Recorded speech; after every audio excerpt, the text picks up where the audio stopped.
You're welcome back. Now, we promised you a conversation with Kidi, and he's here. Great to see you. Thank you so much for making the time. Thank you for having me on And congratulations, right? Male Vocalist of the Year, VGMA. Yes. Thank you.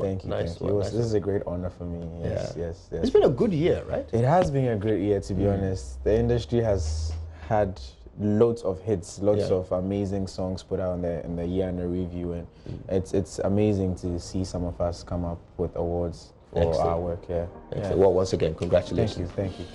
Now, you were there when the big thing happened, the drawing of the gun and the clashing of the fans and all of that business. I was. How did you feel? Were you a bit worried for your life? I was. Yeah, I mean, in the beginning, I wasn't worried for my life. I was just worried for the industry, because then it started as just fists, and then there were weapons involved. I was like, oh, okay, this is going way beyond. Man had to duck and hide in case one bullet flies off. You know, it was a scary moment for everybody in the auditorium. And going forward, I just hope that we correct these things so something like this never has to happen ever again. Now, the VGMA organizers had the press conference yesterday, and they've made the decision to sort of exclude your two colleagues from their activity. They've rescinded, they've sort of taken back all the awards that they won on Saturday. How do you feel about that? Well, as an artist, I mean, it would be painful for me. Imagine, I'm putting myself in their shoes, that this is a scheme that is made to like honor musicians, and then I'm taking out. As an artist, it would be very painful. At the same time, I feel like, I don't know the yardsticks or whatever they use to make the decisions. Back in school, I mean, when a teacher hears there's a fight at the back of the class, what are you guys fighting over? Pen. The pen is from this one, said the pen is for me, it's supposed to be mine, Teacher just takes the pen and puts it down. Now the pen is all of you go. Saneta.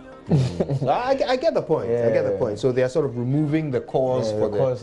Right. So maybe that could cut the fights a bit. Maybe. Let's hope it does. There are some though who think that, look, the organizers themselves messed up.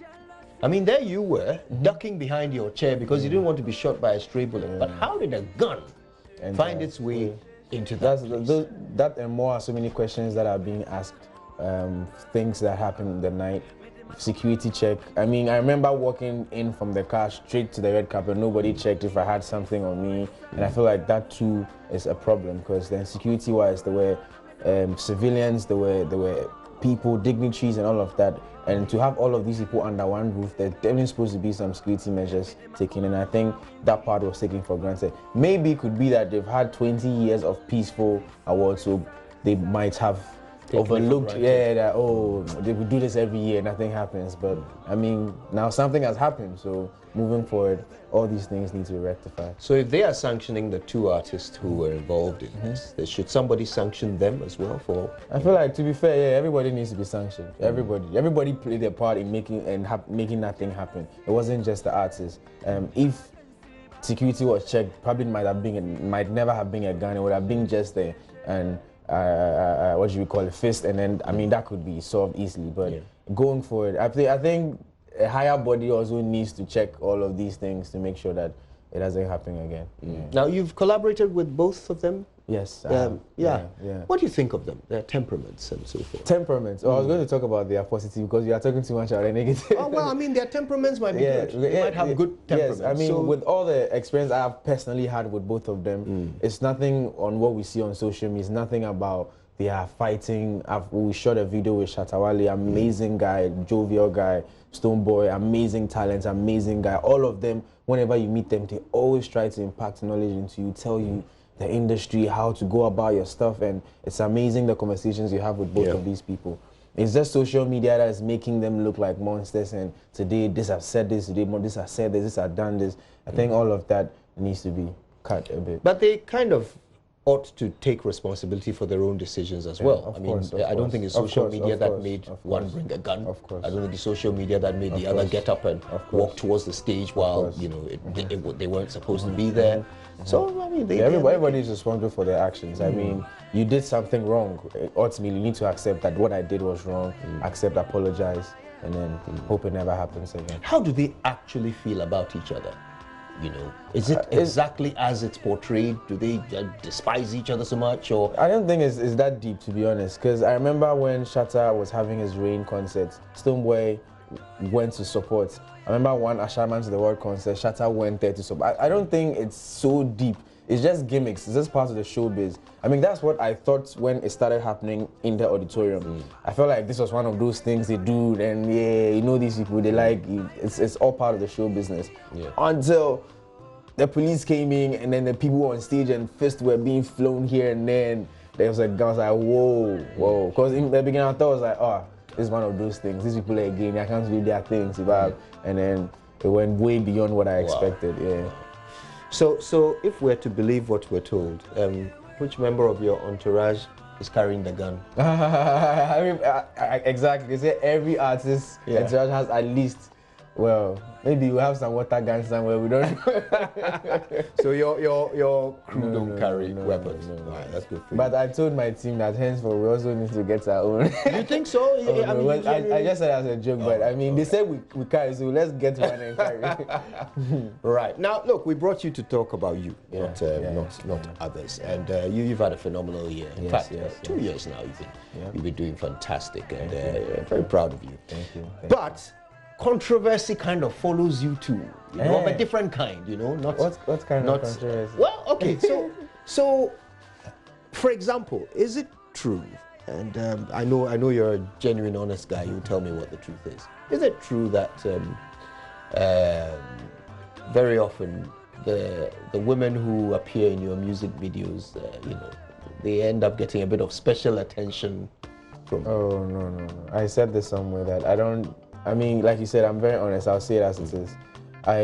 You see, there's a notion around that if a girl does a video for an artist, then artist is going to want her number and be texting her, and I make conscious effort to make sure that doesn't happen on my set. Why? They're beautiful women. Yeah, right? they are. Some of them very intelligent. Exactly. So Some of them are, but then so other girls who are not in your video. And I don't want that thing to go. I don't want you to go out saying I went on Kidi's set and then he tried to. I don't like that. So I don't try to mix business with pleasure. Sometimes I go as much as being very, I won't say rude. Rude is, but I try to keep a distance. I mean, I'm cordial with you. Hello, hi. Oh, are you okay? Are you like, let's make the work. But after that, I make sure it's just strictly business.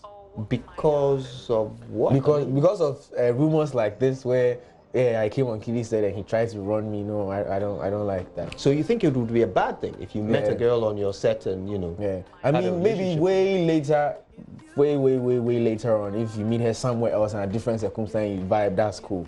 But I won't make it. I won't like it to be like he came on my set and then I tried to do more, take advantage. No. No, I don't. Imagine every girl you're going to shoot a kid. Oh, Kidi, you're going to Kidi said, that guy you there see, he will run you. No, that's not something I want attached to me. No.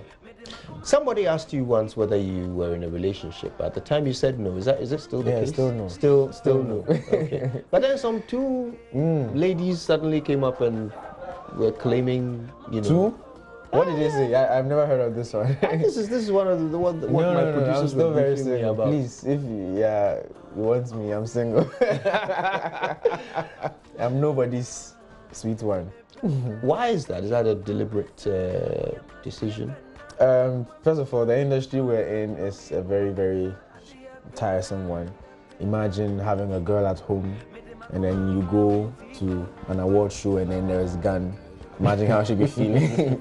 I mean, the job we do is we need somebody who can really understand the job. It's not just word of mouth, I understand. You need to really understand what it takes to be an artist. I feel like I haven't met that person yet. Right. I'm not in a rush, so I'm still very young. So when God's time, God says it's time, I will meet somebody who is meant for me. Somebody on my crew wants me to ask you, because she's so certain she knows the answer. Wow. Are you dating Sina Soul? Oh, Sina Soul. Sina Soul is a very good friend of mine. She's a very, very good friend of mine. We spent a lot of good time on set of the Sugar Project, and yeah, we were good friends. Right. Yeah. So, good friends. Is there a romantic connection? Oh, no, not yet. Not yet. You are working towards it. It's not something we're working. You know, these things, and you don't work towards them. Right. I mean, you spend a lot of time together, and then Certain things happen, but now it's just we're friends. We're very, very good friends. But you like her, right? Oh, she's a beautiful girl. Very, very beautiful girl. Talented, a sweet one. She's the definition of a sweet one. So you'd like something? I mean, if it happens, cool. But if it, I mean, I'm not looking forward to it. You're not looking forward to it? No. Okay. I'm a firm believer of letting things happen as they should. I don't to force things to happen. So I mean, I'm living. If it comes my way, cool. If it doesn't, life goes on. How does she feel about you? Well, you have to ask. I don't know. Even she hasn't told you? No, I mean, I believe she also likes me as a friend. We're good friends, so I believe that's what it is. Right. If there is more, she hasn't told me. She hasn't told me yet. That's all yet to be discovered. All right, now you have a good relationship with your mom. Yes, right? yes. How does she feel about some of these? Because there is that aura around you that lots of women and so forth. On your birthday, you celebrated it with how many women? 99. You are one greedy boy. Are they? Question for the gods. Okay. All right. All right. They are on next Friday. I'll ask them. Yes. But tell me about your relationship with your mom, and how does she feel about some of these stories? Well, my mom, I've psyched my mom to know that she shouldn't listen to the media often. I mean, the media will always come up with stories, and it shouldn't always be what she believes. And she always advises me. I mean, she knows that the field I'm in, these things are inevitable. I mean, you're going to have people wanting to be with you, people liking you for your music, and she's open her mind to all of these possibilities. She just constantly advises me on how to be careful and all of that, make sure I don't get mixed up with the wrong people. Yeah. Cool. I've never heard you mention your dad. My dad passed when I was 7. That explains it. Oh, I'm sorry about that. It's fine. Yeah. So Sugar, big movie. Yes. Everyone's talking about it. Yes. Well, surprise, you're playing a philanderer in this movie. So the whole thing is, first of all, one thing you need to know is next week Friday, officially Sugar Day. Because that day we're dropping the Sugar album and Sugar the movie. Yeah, we decided that this time, I mean, it won't be the usual album dropping where you just go to a hotel and listening to an album and all of that. This time I wanted to do something new, something outside the box. So we took the Sugar album and we made it a movie. So this time the album launch is a movie premiere. Yeah. Well, that's new. Yeah. Was it easy? Wasn't. Making the movie. It wasn't. This is my first time playing any real role, and it was hard. But as musicians, it's not very difficult because already you've been acting in your music videos. But it was still hard because having to wake up early mornings and closing late in the night constantly for a month shooting this project, it was really hard. I felt sick at a point, but all of this is worth it because I really cannot wait for Ghanaians to see the movie. Fantastic. Now, filmmaking is hard, but do you find it easy writing songs? How quickly do you put a song together? And as for music writing, it's all about inspiration. There's been so many songs I've written in a sitting. It comes. And there are songs I had to write some, go meditate, come write some. It all depends on the vibe and inspiration or whatever the topic you're singing about. Yeah. But generally, it has to do with inspiration. Yeah. That's wonderful. Well, I'll tell you what, you've given us lots of inspiration today. I'm so glad you made the time to be with us. Thank you. Kidi, everybody. Yes. And by the way, when you see him, congratulate him. He is this year's male vocal. Yeah, and before I go, I just need to say something quickly. Sure. There are tickets out for the Sugar movie, going for 40 CDs and 70 CDs, so you can get whichever one you like. 70 VIP comes with unlimited popcorn throughout the night. You're going to chew popcorn the entire night. There are 2 shows, 7 p.m. and 9 p.m. Red carpet starts at 6, so be there on time so we can start the movie on time. No Ghana man time. Peace out. Amazing. All right, now I'm told that I can't let you go without you doing a little bit of a freestyle for us. All right. So take it away. Media chona minjimenia, missumia person. Chona minjimenia, life is short. Oh, I won't enjoy, I won't chop life. Jamming, I mean, cool, I won't live life. I won't enjoy, I won't chop life. Jamming, I mean, cool, I won't live life. Yeah, I can't eat cafe. Let's go. Oh man, that's beautiful, and that silky voice will certainly make a career that will last decades and decades and decades. We're honored you made the time to be with us. Kidi, everybody. Let's go. And on that note, I want to say thank you to all of you for making the time to be with us. We're doing it all again from Monday right here on the Joy News channel. My name is Kojo Yankson. It's been an honor. Have a wonderful weekend. And if I pray for blessings, oh, I pray for double.